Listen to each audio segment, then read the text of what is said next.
오늘 25장도 지난번 24장과 같이 한 세트인데 종말, 그러니까 예수님이 재림 때에 있는 사건들을 갖다가 이야기해 주고 있는 것입니다. 지난주에 24장에서 이제 예수님이 다시 오실 때를 대비해 가지고 어떻게 해야 하느냐 하는 이제 내용들로 쭉 이제 되어 있죠. 첫 번째는 미혹당하지 마라. 미혹당하지 마라. 두 번째는 언제 오실지 모르니까 항상 깨어 있어라. 항상 준비하고 있으라 하는 그런 교훈으로 이제 24장이 지금 구성되어 있었습니다.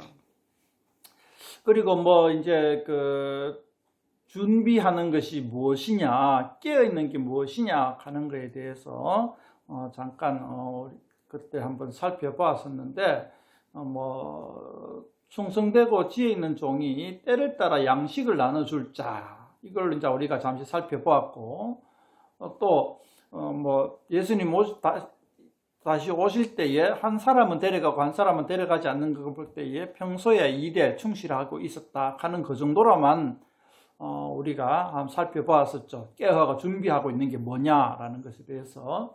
근데 이제 25장에서는 이제 깨어가 준비하고 있으라 하는 내용이 조금 구체적으로 나온다. 이렇게 한번 살펴보면 되겠습니다.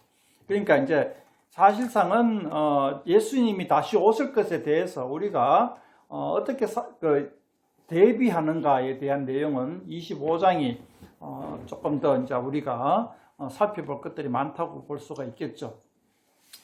25장의 첫 번째 비유는 이제 열처녀 비유라고 우리가 교회 좀 다니신 분들은 굉장히 익숙해져 있는 이야기죠.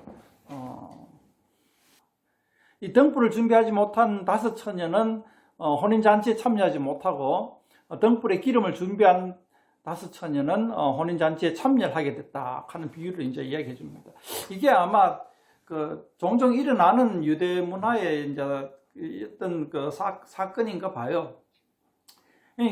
이게 만약에 우리나라 버전으로 바꾸면 어떻게 되느냐 한번 생각을 해봤는데, 이 불시에 시험 치는 겁니다. 경고하지 않고 예고하지 않는 시험.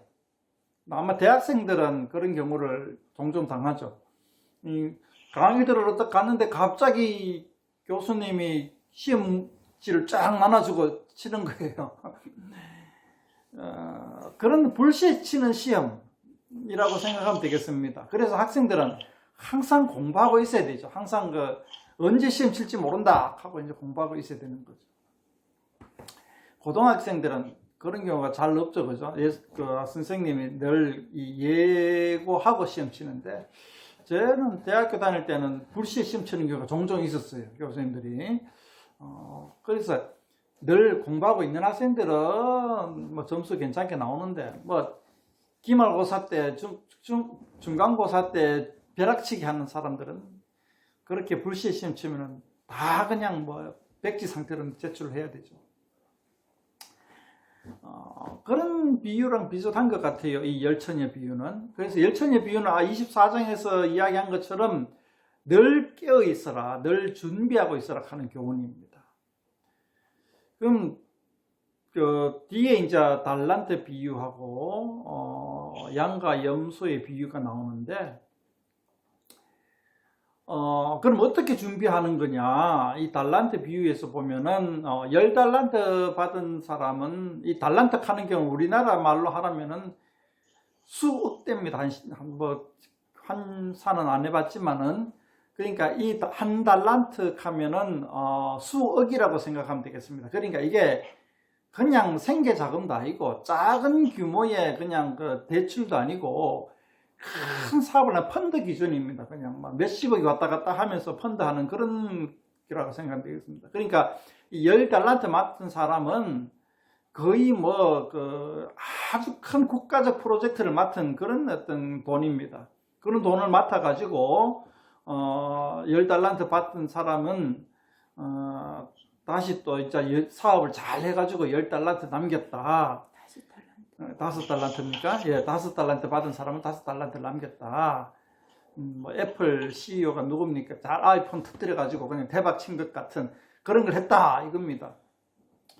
2달란트 받은 사람도 자네가 2달란트 남겼습니다. 그냥 잘해가지고 2달란트 남겼는데, 이 1달란트 받은 사람은 사업을 안 하고 그냥 그대로 가지고 있다가 다시 이제 그 임금이 다시 오니까 그냥 다시 1달란트 주는 그런 경우인데, 이 1달란트 받은 가만히 있다가 그냥 1달란트 준 사람은 이제 자기 자리가 없어져 버렸습니다. 그 다음에 근데 5달란트, 2달란트 받아가지고 그대로 남긴 사람은 다시 계속해서 사업을 영위할 수 있는 권한을 부여받은 거죠.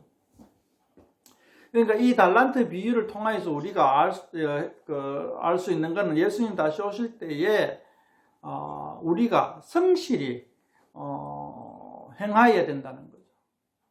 15절에 보면 각각 그 재능대로 한 사람에게는, 그러니까 이 재능이란 단어가 달란트란 단어와 똑같죠, 어원이. 그러니까 이 재능이라 달란트 비유로 하는 것이 이 재능이란 하고 연관이 되는데, 그래서 이제 우리는 많은 교회 다니는 사람들은 많은 이제 비유에서 달란트 비유, 그러니까 재능을 달란트라고 이야기하고 있고, 그럼 우리가 받은 재능이 뭐냐? 이 재능, 달란트는 하나님께로부터 받은 우리의 어떤 능력이다 이거죠. 삶을 살아가기 위한 능력, 봉사할 수 있는 능력, 재주, 뭐 이런 것들을 갖다가 달란트라 얘기하면서, 그러한 하나님으로부터 받은 달란트 재능을 잘 활용하여서 많은 것을, 이제 많은 일들을 행한다. 뭐 이런 것으로 이제 우리가 달란트 비유를 갖다 이야기하고 있습니다. 환원하자면은 우리가 내게 있는 많은 재능들을 가지고 하나님 나라를 위하여서 성실히 그 재능들을 활용하여 삶을 살아가는 그런 그것이 이제 바람직하다라고 이제 우리는 이 달란트 비유를 통하여서 이제 교훈을 받고 있지요. 그러니까 깨어 준비하고 있으라 하는 그 열처녀 비유와 저 앞에 또 무엇입니까? 24장에서 착하고 충성된 종의 비유는 어떻게 준비해야 되느냐? 열심히 우리가 삶을 살아가면 된다 이겁니다. 특히 하나님의 나라 안에서 이제 우리가 여기서는 이제 그 구조가 좀 달라요. 마태복음 안에서의 구조는 교회 안에서의 교훈입니다. 교회라는 조직 안에서 이야기입니다. 그러니까 우리가 이제 사회생활하는 이런 데서 이제 열심히 생활하는 이런 것도 중요하지만은 이 마태복음 구조 안에서는 하나님의 나라 안에서 얼마나 성실하게 일했느냐 하는, 하나님의 나라를 위한 내 재능을 활용하여서 하나님의 나라를 위한 일을 어떻게 얼마나 하였느냐 하는 그런 관점에서 생각해 봐야 합니다. 그러니까 뭐 이제 큰 교회 가면은 뭐 집사, 장로, 뭐 권사 다 있는데 뭐 선생님도 있고 그런 직분들을 얼마나 잘 달란트를 활용해 가지고 열심히 교회 봉사하고 교회를 위하여 하나님의 나라를 기여를 했는가, 이런 걸 갖다가 예수님 다시 오실 때 따져보겠다 이런 얘기입니다. 그러니까 요즘은 이제 워낙 교회가 좀 부패가 심하고 어긋난 길로 간 교회가 많기 때문에 교회라는 조직에 대해서 식상해버리고 교회라는 조직에 대해서 떠나버리고 싶은 그런 것이 만연해 있는 것이 오늘날 현실입니다. 그것에 대해서 제가 뭐 크게 탓할 수는 없고요. 다만 그렇게 할수록 더더욱더 우리가 하나님의 나라의 재건을 위하여서 더욱더 노력을 해야 되지 않겠느냐. 그것이 오늘날 우리에게 주어진 의무이고 책무이고 내 달란트를 이용해서 교회를 재건해야 되지 않겠나 하는 그런 생각들을 많이 해야 합니다. 그냥 개인 구원에 빠져가지고 내가 예수님 믿고 천국 가면 되지 뭐 하고 교회 생활을 안 하는, 하나님의 나라를 위한 생활을 안 하는 것은 이 1달란트 받은 사람하고 똑같다 이거죠. 그러니까 지금 현재 많은 이 나름대로 깨어있다 하는 사람들도 기존 교회의 부패함과 어긋난 길로 가는 걸 갖다가 직시하는 사람, 즉 이제 자각하고 있는 사람이죠. 이제 깨어있는 사람하고 내가 이제 단어를 갖다가 다른 단어를 쓸게요. 그런 기존 교회의 부패 사항을 직시하는 사람, 그러니까 자각하고 있는 사람은 아직까지 이 마태복음 25장에서 이야기하고 있는 깨어있는 단계까지는 안 가는 거죠. 깨 있는 거는 뭐냐? 달란트 비유에서 5달란트, 10달란트 받은 사람처럼 열심으로 하나님의 나라를 위하여서 일을 해가지고 남겨야 되는 상황이란 말이에요. 근데 지금 그 사람들은, 자각하고 있는 사람들은 1달란트 받은 사람이라는 거예요. 아무것도 안 하고 있다는 거예요. 교회를 위하여서 아무것도 안 하는 거예요. 포기해버린 거예요. 하나님의 나라를 위한 소망이 없는 거예요. 요즘 뭐 우스말로 가나안 성도라 그러는데, 가나안을 거꾸로 하면 안 나가잖아요. 교회 안 나가. 근데 성도는 성도예요. 예수님이 자기를 위해 십자가에 못 박혀 죽으시고 부활하신 것을 믿는, 믿음이 있는, 좀 믿음 분량이 작긴 하지만 그런 성도라고 칭함을 받을 수 있는 사람인데도 불구하고 교회에 안 나간다는 거죠. 교회에 안 나간다는 것은 교회를 위하여, 하나님의 나라를 위하여서 무언가 몸부림치지 않는다는 거예요. 하나님의 나라가 하나님 말씀처럼 신약교회, 초대교회처럼 어느 정도 성장하고 뭐 이렇게 하면은 나 하나쯤이야 하는 생각으로 빠질 수도 있어요. 근데 지금 오늘날은 교회가 거의 한국교회는 특히 무너지고 있는 중이에요. 거의 한 무너지는 중이에요. 지금 한국 마음으로 치면은 거의 3분의 2가 깔아앉았는 상태인 거예요. 그런 상태에서 한국 마음이, 한국만 관계 좀 그렇다. 유람선이 한 3분의 2 정도 깔아앉은 상태에서 무엇을 해야 될까요? 어떻게 하면은 생존할 수 있을까를 막 몸부림치면서 막 우왕좌왕 해야 되지 않겠어요?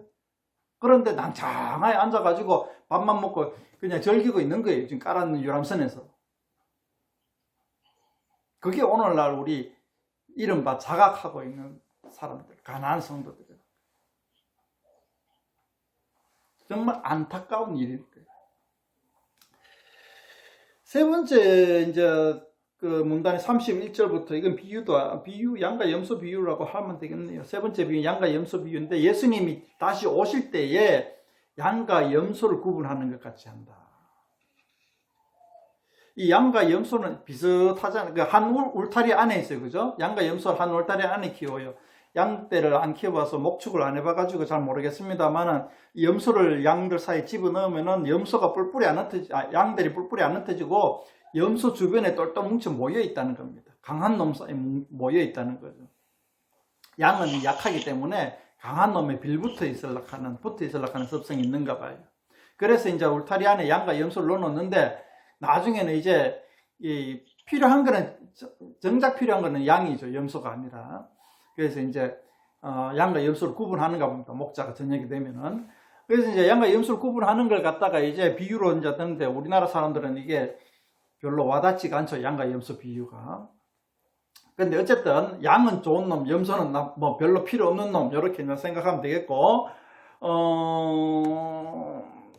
자, 34절에 양한테는 이렇게 얘기합니다. 상세로부터 너희를 위하여 예비된 나라를 상속받으라. 이렇게 얘기합니다. 참 재미있는, 우리가 의미심장하게 봐야 할 말씀이 35절, 36절입니다. 내가 줄일 때에 너희가 먹을 것을 주었고, 목마를 때에 마시게 하였고, 나그네 되었을 때에 영접하였고, 헐벗을 때에 옷을 입히고, 병들었을 때에 돌봤고, 옥에 갇혔을 때에 와서 보았느니라. 임금이 양 같은 사람에게, 이렇게 얘기하면 되겠네요. 임금이 양 같은 사람에게 상세로부터 너희를 위하여 예비된 나라를 상속받아라 했고, 그 양 같은 사람이 뭔 사람이냐? 35절에 내가 줄일 때에 너희가 먹을 것을 줬고, 목마를 때에 마시게 했고, 나그네 되었을 때에 영접하였고, 헐벗을 때에 옷을 입혔고, 병들었을 때에 돌보았고, 옥에 갇혔을 때에 와서 보았느니라.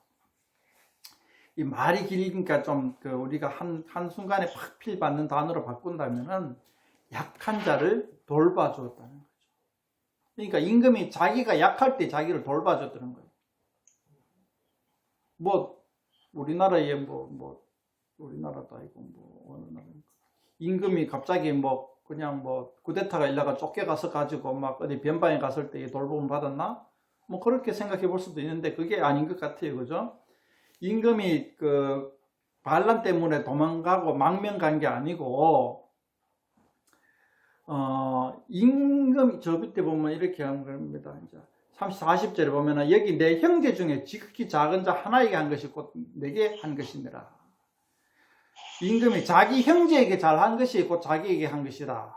이렇게 얘기한 거죠. 그죠? 이제 사람들이 내가 언제 임금께 그렇게 임금을 소홀히 대했습니까? 하니까 자기 형제들에게 소홀히 한 것이고 나에게 소홀히 한 것이다. 이렇게 얘기한 겁니다.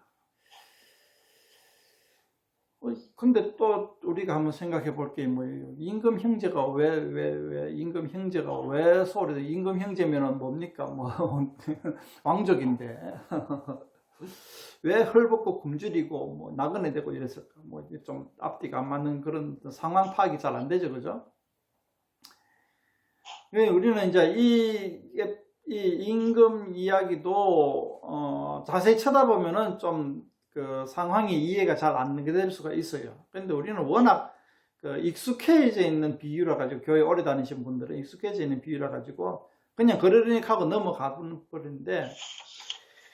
요걸 꼼꼼하게 읽어보면은 좀 임금의 형제, 여기 내 형제 중에 임금의 형제가 언제 그리 굶주리고 목마르고 하겠습니까? 그죠? 요걸 한번 생각해 봐야 돼요. 여기 내 형제 중에. 우리는 이게 비유인지 알고 있죠, 그죠? 단적으로 뭐 제가 뭐 이야기하기가 쉽지 않으니까 단적으로 그냥 간단하게 얘기할게요. 여기 내 형제 중에 하는 말이 뭐냐 하면은 하나님의 나라 안에 있는 사람들이라는 거죠. 하나님의 나라 안에 있는. 이게 중요합니다.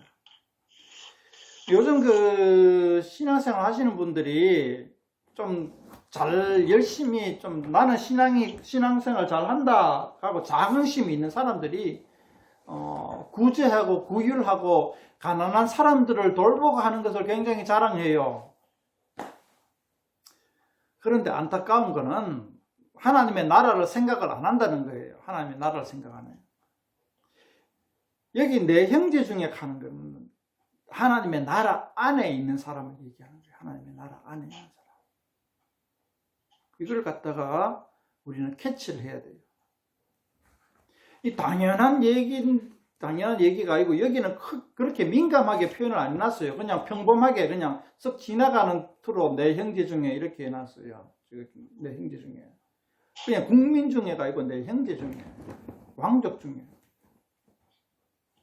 그러니까 하나님의 나라 안에서 지극히 작은 자 하나에게 한 것이 곧 예수님께 한 것이다. 이렇게 얘기한 거예요. 물론 하나님 나라 밖에 대해서 우리가 구제하고 구휼하는 것에 대해서 말리지도 않고 비난하지도 않고 칭찬합니다.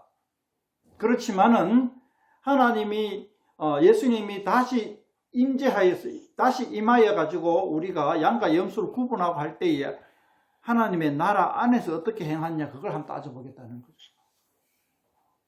하나님의 나라 안에서. 그러니까 우리가 우선적으로 해야 할 일은 하나님의 나라 안에서 이렇게 가난한 사람, 그러니까 약한 자를 돌보는 것, 매우 중요하다는 겁니다. 하나님의 나라 밖에서는 우리가 옵션이라고 할 수가 있어요. 근데 하나님의 나라 안에서는 옵션이 아니에요. 필수예요. 이거 안 하면은 염소돼 버리는 거예요. 하나님의 나라 안에서 우리가 가난한 자, 약한 자를 돌보지 않으면은 염소가 돼 버리는 거예요. 약한 자가 뭐라 그랬죠? 지난번에 저 앞에 가보면 나오잖아요. 죄를 범한 사람, 재물에 유혹당하는 사람, 여자, 병든 자, 어린아이와 같은 자. 이게 이제 약한 자라 그랬잖아요. 여기서도 이제 약한 자가 나오는 거예요. 약한 자가. 똑같이 나와요. 그러니까 하나님의 나라 안에서 이 약한 자를 섬기는 것은 굉장히 중요하다는 것을 알 수가 있습니다. 약한 자를 섬기는 것은. 하나님의 나라 안에서. 약한 자를 섬기는 것. 이 약한 자를 섬기는 것은 뭐냐면 예수님을 대접하는 것하고 똑같은 상황이다. 임금을 대접하는 것하고 똑같은 상황이다. 그러니까 이제 깨어있으라, 준비해라. 예수님 다시 오시는 걸 준비해라 하는 게 뭐냐? 하나님의 나라 안에서 자기가 가지고 있는 모든 재능을 갖다가 활용해서 하나님의 나라를 갖다가 섬기는 거죠. 지금 당장 해야 되는 건 하나님의 나라를 재건해야 하는 거죠. 내게 있는 모든 재주와 능력과 재산을 다 열심히 동원해가지고 하나님의 나라를 재건해야 하는 것이 오늘날 우리가 한국에 살아가고 있는 성도들이 해야 할 임무인 거예요. 그 다음에 31절부터 양과 염소 임금 비유에서는 염소가 되지 않고 양이 되기 위해서는 하나님의 나라 안에서 약한 자를 성심성의껏 돌봐야 한다 하는 것이. 그게 바로 예수님 재림을 위해서 깨어있고 준비하는 겁니다. 이단들한테 가보면은, 특히 신천지 같은 데 가보면은 예수님의 재림 한다 하니까 어떻게 했냐, 흰 옷 입고 앉아가지고 막 이카고 앉아있어요. 그냥 절대로 그런 거 아닙니다. 그냥 열심히 일을 하는 것이 예수님의 재림을 위한 준비인 거죠. 뭐 준비하라 하니까는 뭐 맨날 직장에도 안 가고 학교도 안 가고 맨날 모여가지고 흰 옷 입고 앉아가지고 뭐 교주가 앞에 쳐다보고 앉아가 교주가 좋다고 막 하고 있고, 통장 다 털어가지고 그냥 막 교회에다 갖다 바치고 막 더 이상 뭐 삶이 영위되지 않는 것처럼 그런 게 아니다라는 거예요. 깨어 준비한다는 것은 열심으로 가난한 자를 돌보고 열심으로 하나님 나라를 재건을 위해서 생활을 해야 되는 거죠. 자기 달란트를 활용하는 것이고, 그 뭐 너무 뻔한 얘기를 갖다가 너무 모르고 있으니까 막 열받은데 너무 뻔한 얘기를 갖다가 좀 그러네요. 자, 24장에서 중요한 그 핵심 포인트가 뭐라 그러냐면, 깨어가 준비하고 했는데 예수님이 언제 오실지, 재림의 날짜가 언제인지 모른다. 24장 50절에 보면 생각하지 않은 날, 알지 못하는 시각에 그 종의 주인이 이른다. 그래서 급작스럽게 온다. 25장에는 그러니까 항상 깨어 준비해라. 그 깨어 준비하는 내용이 뭐냐? 달란트 비유를 통하여서 내 재능을 활용해서 열심히 하나님 나라 섬기는 것이고, 또 양과 염소 임금의 비유에서 열심히 약한 자를 섬기는 것이다. 이게 깨어하고 준비하는 것입니다. 오늘 다시 한번 강조하지만, 달란트 비유를 통하여서 강조하지만은, 그냥 내가 예수 믿으면 끝. 내가 예수님 잘 믿으면 끝. 예수님 죽으신 거, 나를 위해 죽으신 거 부활하심을 믿으면 끝 하고, 나머지는 그냥 나쁜 짓 안 하고 살면 되지 뭐 하고 적당히 즐기고 살면은, 적당히 그냥 뭐 돈 벌고 적당히 주말에 재밌는 데 놀러 가고 뭐 그러면 끝. 그게 아니다라는 거죠. 그러면 한 달란트 받은 사람처럼 팽 당한다 이거예요. 어떻게 하면 하나님의 나라를 재건할 수 있을까? 그걸 고민해 봐야 되는 거예요. 지금 시기의 미션은 그거예요. 어떻게 하면 하나님 나라를 재건할 수 있을까? 이상한 사건 목자들처럼, 대형 교회 가면 사건 목자들 많은데, 어떻게 하면 한국 교회를 갖다가 바로 세울 수 있을까? 그런 걸 한번 생각해 봐야 되겠습니다. 세상 사람들이 한국을 갖다가 손가락질하는 그런 상황이 일어나고, 한국 교회가 이제 어려운 말씀은 개토가 되는 상황이 되는데, 그런 상황에서 내가 할 수 있는 일이 무엇일까를 고민해 봐야 된다는 거죠. 교회에 대한 소망을 잃어버리지 아니하고, 교회에 대한 소망을, 교회의 재건에 대한 소망을 붙잡고 살아가야 된다는 거죠. 지금 우리 은혜교회가 이런 소망을 놓지 않고 기도하면서 하면은 하나님이 우리를 양으로 딱 취급할 거라는 거죠. 5달란트, 2달란트 받은 사람은 지금 결과가 중요하지 않아요. 얼마나 몸부림치고 얼마나 하는, 우리의 최선을 다하는 게 중요합니다. 뭐 최선을 다해가 안 되면 할 수 없는 것이고.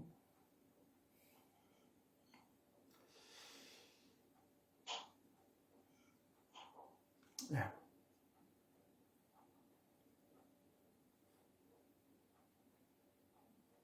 제가 드릴 수 있는 말씀은 다 드린 것 같습니다. 예수님이 그 13절에 나오는 그것만 확실히 우리가 살펴보면 됐습니다. 그런즉 깨어있으라, 너희는 그날과 그때를 알지 못한다.